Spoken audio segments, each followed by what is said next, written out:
the deal more, Trump or the Iranians right now? It's not a valid comparison, Leland, because as you pointed out very accurately, the Iranians don't care about a deal. That's why I wrote a chapter on them in Confronting Evil. They don't mind slaughtering their own people. They don't mind developing a nuclear weapon that could destroy Israel or another country. They like it. It's like Putin, very similar to Putin. Does Putin need a deal in Ukraine? Yeah, he does. Economy's going south. He's got 1 million casualties. Does Putin care about that? No. So you're fighting a war against an adversary that really has nothing to lose. And that is a statement everybody should think about. Okay. Because if you kill them, all right, then other guys come out and do the same thing. And they don't mind being dead because they're going to get martyrdom or whatever they get. So it's a very tough negotiation. However, I think that the United States has got to do everything it can to make sure this nuclear thing stops. That's number one. And then Strait of Hormuz would be 1A. If they can get that somehow, whether it be a raid, Israeli-led raid, I don't know, that would be a very, very significant victory. But a total victory over people who don't care if they lose, almost impossible. Well, does that mean starting the war was a mistake in your mind? No. What else were you going to do? Right. But I guess if you have a country on the verge of having a nuclear weapon and the country says we're going to develop it, we don't care what you do, which has borne out to be true.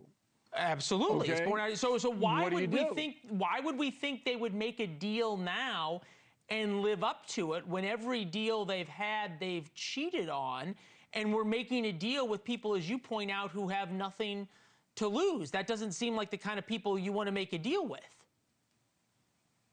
What's the alternative, Leland?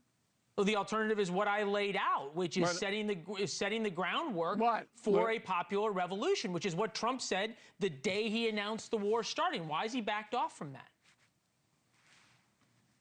Look, the odds of a popular revolution in a country of 93 million, when you have 200,000 troops going to shoot you in the head, are infinitesimal.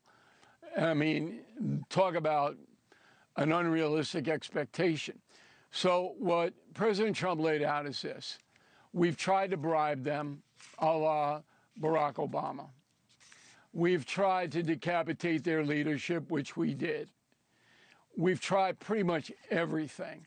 Now, I don't object to arming and funding dissenters within Iran, but do you really have a lot of confidence that would work? This is what President Trump talked about on day one of the war. He said the time is going to come for the Iranians to stand up. It was he who had all the confidence. Okay, but that's theoretical. So was he being? That was theoretical was he being unrealistic? No, he was being theoretical. He said, well, we're going to soften them up. We're going to take out their high command, which the Americans and Israelis did, and we're going to make life very unbearable for these people to govern. And hopefully then after that, the Iranian people will rise up and throw them out. So that could still happen, but when you're dealing with guys who don't care whether they live or die, it makes it exceedingly difficult for it to happen. Right. We already knew that, though, right? We already knew that these I don't know if we knew the extent. Really? I don't know. No, because I had a conversation with President Trump, had to be a month ago, where we discussed a deal, a framework of a deal. And he believed that if we gave Iran enough economic assurances to rebuild their country, they might go for it, because all they're giving up is the right to have a nuclear weapon. That's it. Right, but they're not. They will never do that. Up. That's like asking you or I to give up oxygen. Well, you had to try. You had to try. Oh, okay. But and on that note, and this is important for NewsNation viewers, are you for letting Iran have a nuclear weapon? The New York Times seems to be for it. MS seems to be for it. Is that a rhetorical question? All of NATO seems to be for it. No, I mean, the Pope seems to be for it. All of these people seem to favor Iran having a nuclear weapon. Why else would they object? Well, this isn't, though, about what NATO or the Pope is doing. This is about how the President of the United States is going to do and carry out the policies that he's stated. And I think what you're setting up, Bill, is a position where he has no good options. As you pointed out, the Iranians have him over a barrel when it comes to oil prices, and there's no way to force them to make a deal. There is a way to force them to make a deal, and that's to bomb the infrastructure that the president talked about today. I would probably go heavy on Hormuz before I went into Tehran and knocked out their power grid. You try to reopen the strait. I don't want to second guess the war. Yeah, I don't want to second guess it. I don't have the sit reps and everything like that our military has. But I think if Hormuz were under control of the United States, that would go a long way to neutralizing the mullahs. I want to play something real quickly for you. President Trump keeps saying he's going to go after bridges and power plants, which creates enormous suffering for the ordinary Iranian people. This is an Iranian dissident who spent years in Evin prison for trying to start an uprising in Iran, warning President Trump about that. Take a listen.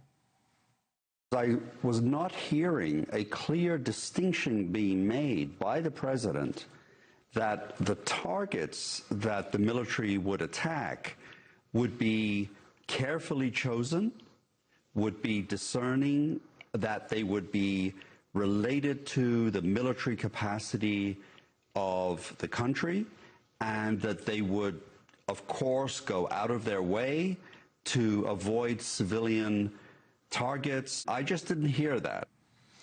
The more the Iranian people are made to suffer, the worse it is for the United States. The more we can separate the regime being punished from the people, the better the chance there is for an uprising. Why isn't President Trump doing that? Because he doesn't know what the cause and effect is going to be. So if you bomb the country back to the Stone Age, then the country may say, we got to do something with these mullahs. It's very, very possible. I mean, General Grant waged this kind of warfare in a civil war. We dropped the bombs on Hiroshima and Nagasaki and firebombed Dresden.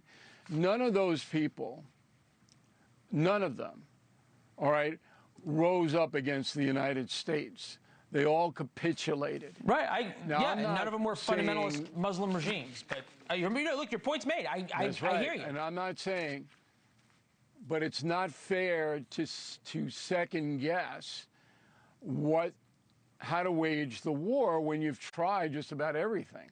Thank you for watching. Subscribe below and download our NewsNation app right now on your phone, and you will get fact-based, unbiased news for all Americans.